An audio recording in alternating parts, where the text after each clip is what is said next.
customer come in with a Grand Cherokee Laredo with rear brake noise.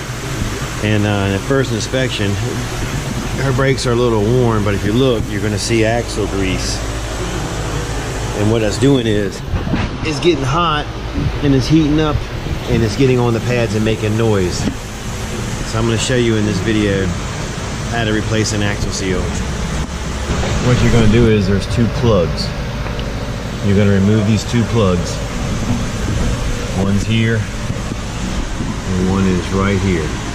You're going to take a 7mm Allen head and you're going to insert it in here. And you're going to take the two screws out that hold the caliper. After you loosen up the two bolts on the caliper, there's a spring right here. You're going to remove that spring.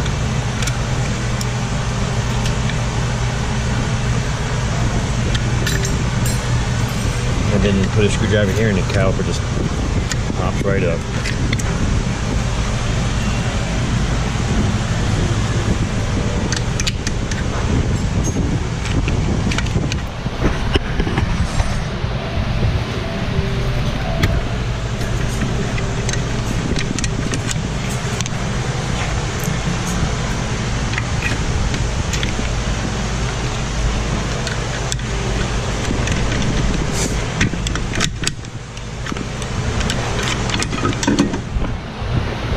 Take it and set it aside.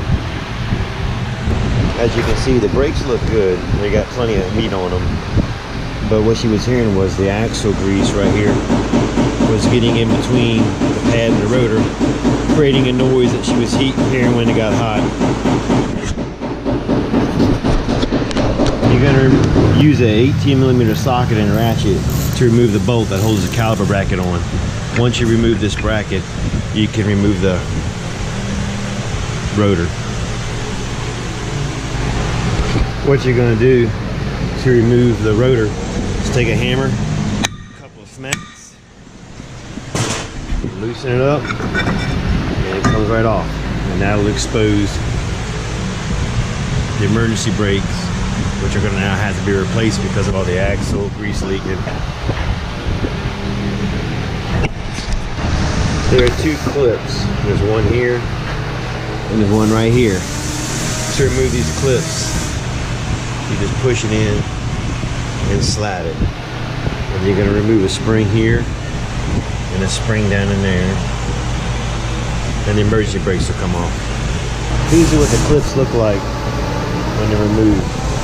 And there's a little pin right here that's going to go through the back side of it. Make sure you don't lose that pin. That's what holds that clip on. We're going to remove 4 14mm bolts. One here, one there, and one there. After you remove the bolts, the axle will come out as an assembly, just like this, all the way out. And it'll expose the seals and everything. If you don't have the proper tools, it's best to send the axle assembly out to a machine shop to get the bearings and the seals pressed off and then reinstalled. Now that the new bearings and seals are installed, all you're going to do is reverse procedure to install it. There's a couple things I want to point out though. This is your wheel speed sensor and it is loaded with grease. So you want to make sure you get all this cleaned up really good. And also when you're pulling the axle out, you want to make sure not to damage these. This is a spline gear that the speed sensor reads.